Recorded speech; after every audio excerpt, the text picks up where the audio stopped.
तो आज टॉपिक रोची जदि आपण माने होम लोन नबा पई चाहुचंती ताहले किपरि होम लोन नेबे एपरि होम लोन नियंतु जे आपनकु सुझिबाकू पड़िबनी माने धरंतु सुझिबे किंतु आपनक हातरू टंकाटे पड़िबेनी धरंतु मु बर्तमान 30 लाख गोटे धर लोन नबा पई चाहुचे ठीक अच्छे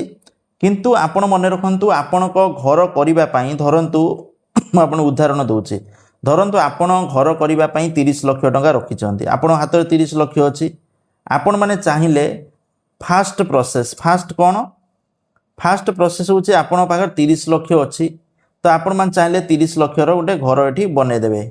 कि कोनोसी लोन नबा पई पड़िबनी सेकेंड जिनस रोची आपण माने 30 लाख रो घर बनेबे ता सहित लाभ भी उठेबे किपरि उठेबे ना 30 लाख को कोन करिवे ना 30 लाख रे आपण मान कोन करिवे ना म्यूचुअल फंड रे पके देबे म्यूचुअल फंड रे पकेबे म्यूचुअल फंड रे पके देले कोन हो ना 30 लाख रो अमाउंट बढ़िबो बढ़िले सेही पैसा रे आपण माने घर करिवे न हले आपण माने आ गुटे उपाय अछि जोटा सेकेंड उपाय कोन हम कहि रखुची धरंतु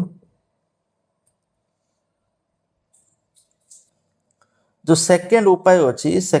अछि मोस्ट इंपोर्टेंट सेकेंड उपाय अछि जे आपण कतर 30 लाख टंका अछि ठीक अछि आपण माने 30 लाख को कोन करंतु ना म्यूचुअल फंड रे पकांतु म्यूचुअल फंड रे पकेबे आ बैंक जाई कि 30 लाख टंका रो लोन नियंतु 30 लाख टंका लोन तो आपण माने भाबिबे हम 30 लाख टंका लोन कौन पाई नेबी मोर लाभ कौन हम देखो 30 लाख जदि आपण माने लोन नौचंती ठीक अच्छे ताल मते आपण को इंटरेस्ट सुझिया पई पड़ियो मासु मास किंतु एपटर 30 लाख कौन हम ना आपण माने इन्वेस्ट कोड कर देले ना म्यूचुअल फंड कोड कले आपण माने कौन से एप्लिकेशन लो करिया दरकार नहीं डायरेक्ट बैंक को चाहतु एसबीआई रे म्यूचुअल फंड अच्छी म्यूचुअल फंड देखी भल म्यूचुअल फंड रे आपण माने इन्वेस्ट करिवे तो चलंतु मु डायरेक्ट कैलकुलेट ओपन करिकी कैलकुलेटर रे देखौची आपण माने जानि परिबे ठीक अछि तो वर्तमान मेडी कैलकुलेटर ओपन करिकी म आपण को देखौची जदि मु वर्तमान क्रोम ब्राउजर ओपन करिवि तो क्रोम ब्राउजर ओपन कले एटी म्यूचुअल फंड कैलकुलेटर गोटे आनिबा ठीक अछि म्यूचुअल फंड कैलकुलेटर तो म्यूचुअल फंड कैलकुलेटर एवला जदि ओपन करिवे तो किछि एई भली भाबे एठी आसीबो तो मु एठी लमसम रे क्लिक कली लमसम रे क्लिक कले धरंतु मु एठी केते लक्ष टका धर टोटल 30 लाख टंका मु एठी इन्वेस्ट कर देली म्यूचुअल फंड रे कारण लोन भी 30 लाख आंथिबी तो 30 लाख मु एठी इन्वेस्ट कर देली तो 30 लाख इन्वेस्ट करबी धरंतु मु 10 वर्ष मोर सुजिबार अछि धरंतु 15 वर्ष एठी टेन्योर कर दबा जे मो घरटा लोन जो आनछि 15 वर्ष रे मु सुजिबी लोन ठीक अछि 15 वर्ष भी मेडी म्यूचुअल फंड रो पकोछि 12% आपन रिटर्न हिसाब रो आमे कैलकुलेट करबा ठीक अछि जदि मु एटा कैलकुलेट वर्तमान करूछि तो आपण मान देख पारथुबे एटी मु जदि 30 लाख जदि इन्वेस्ट करूछि म्यूचुअल फंड रे ताले मोर प्रॉफिट केते होछि ना 1,34,20,697 टंका अप्रोक्सीमेटली होछि 12% रिटर्न हिसाब रो ठीक अछि तो टोटल मते अमाउंट एठी मते केते मिलिबो ना 1,64,20,697 टंका मते एठी रिटर्न मिलुछि तो आपण माने कहबे कोन मोर तो लोन भी अछि तो लोन तो मोर इंटरेस्ट दे दे पड़ी सेट कोड पैसा आनी ठीक अछि तो आपण मान देखंतु म्यूचुअल फंड रे गोटे जिंस अछि एसडब्ल्यूपी माने सिस्टमैटिक या होछि सिस्टमैटिक विथड्रॉ प्लान माने आपण माने जदि इन्वेस्ट करचंदी मासु मास चाहिले विथड्रॉ करि परिबे ठीक अछि आपण को जरूरत हिसाब रो तो आमे वर्तमान लोन कैलकुलेट देखिया द होम लोन कैलकुलेटर तो वर्तमान मु सर्च कर दोछि होम लोन कैलकुलेटर जे सुध आमु केते पडुछि तो होम लोन कैलकुलेटर जदि मु सर्च कली जे कोनोसी कैलकुलेटर आपण माने ओपन करि परिबे धरंतु अलाउ करते छाड़ किछ दरकार नै देखंतु जदि होम लोन कैलकुलेटर एठी मु 30 लाख देखंतु एठी अमाउंट हिसाब कर देबे टोटल एठी लिखि देबे लिखियोनी 30 लाख लिख देबे अमाउंट केते ले 30 लाख टंका रे लोन भी नै जिवे 30 लाख ना केते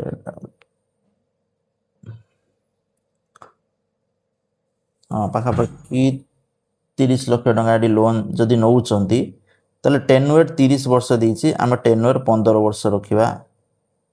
15 वर्ष 15 वर्ष 15 वर्ष रखिले एटी इंटरेस्ट रेट 7.7 अच्छी एटा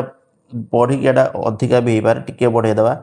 8-9% हो पारे ठीक अच्छे जदि बढ़े दौरान तो आपण मैंने देखिए जदि 30 लाख टकर आपण मैंने लोन नहीं ताहले आपण मैंने मासकू ईएमआई केते देबे ना 29,000 एतिकी देबे पाखापाखि धर प्रिंसिपल अमाउंट 30,000 टंका देबे 30,000 टंका मासकू आपणकर ईएमआई पड़ी जाउची ईएमआई आपण मैंने कोठु आनिबे आपणकर देखंतु प्रिंसिपल मंथली जदि एटे देखंतु मंथली होम लोन ईएमआई पड़ुची 29,000 एतिकी प्रिंसिपल अमाउंट होची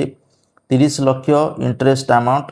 देखंतु टोटल इंटरेस्ट पड़ी जाउची केते ना 22,63,920 ठीक अच्छे आउ टोटाल आपण सुझे केते ना 52,63,920 सुझे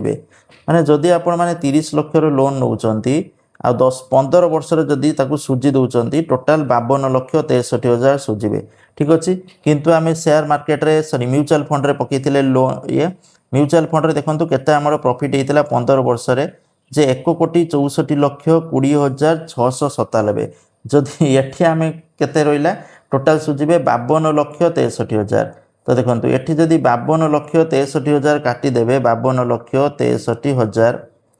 तो पाखापाखि देखंतु माने 1,10,00,000 पाखापाखि आपण पाखरे बड़का पड़ुची 1,10,00,000 प्रॉफिट हम एटा हूँ स्मार्ट वे जो माने जो मान नॉलेज अच्छी ठीक अच्छे फाइनेंशियल उपरे बा म्यूचुअल फंड उपरे से माने एटा करि परिबे न साधारण लोक कले से हचकचै कि टेंशन ले बोलबाल कर देबे किंतु एटा प्रॉफिट आपनकर 15 वर्ष परे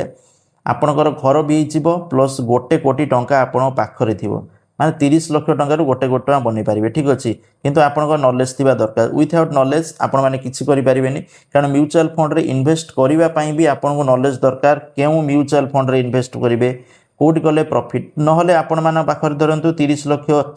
अच्छी प्रायतः लोग कौन करती ना 30 लाख मो पाखर अच्छी जे मु 30 लाख टंकार बर्तमान जी घरटे बनईदे 30 लाख टका सरीगला दरकार पर आउरी भी बाकी टुकी हो दरकार पड़े आउरी भी खर्च होगी 50 लाख टका खर्च हो पारे किसी ग्यारंटी ना ठीक अच्छे या कौन प्रॉफिट ना आउ लॉस किंतु जदि आपण मैंने यही उपाय फॉलो करेंगे म्यूचुअल फंड मुझे कहली म्यूचुअल फंड रे पैसा पकेदेले आपण मैंने प्रति मास SWP करें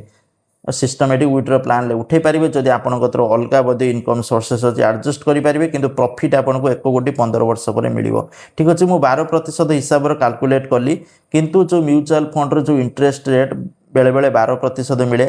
12% एवरेज जदि लॉन्ग टर्म देखिए 10 ରୁ 15 वर्ष किंतु जदि 15% कि 20% रिटर्न मिलगला ताले आपनकर बहुत माने केते हेजिबो त हिसाब नाही तो यही इनफॉरमेशन तेणु कौन गोटे होम लोन नवा पूर्व सब मन रखु जेकोसी जिनस आपण मैंने नौकरी धरतु गाड़ी नियंतु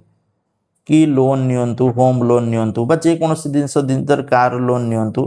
तेणु से पैसाटा पूर्व आपण पाखे थिबा दरकार जदि अच्छी ताकू कोडी इन्वेस्टमेंट करिकी ता सुधरु आपण माने एटी ईएमआई सुझिबे ठीक अछि धरतु कार्डटे नेले 25 लाख टका आपण पार थिबा दरकार 25 लाख टका आपण माने म्यूचुअल फंड पकेदेले एपटर कार नहीं गले म्यूचुअल फंड जो सुध आसो ताकू ईएमआई आकार आपण मा सुझी देबे जा फल ये म्यूचुअल फंड रे प्रॉफिट पाइबे कार लोन भी सुझी जीव आपनकर पैसा ही बंची जीव नले आपण माने 25 लाख दे कार नहीं जिबे कार चले चले आउ तेल पके आउ खर्च करिवे तापर लॉस ही लॉस चलिबे सेही बळी होम लोन मध्ये सेम प्रोसेस तेणु जो माने स्मार्ट उपाय अवलंबन करिया पई चाहउछन्ती ए प्रोसेस को फॉलो करि परिबे थैंक यू जय जगन्नाथ।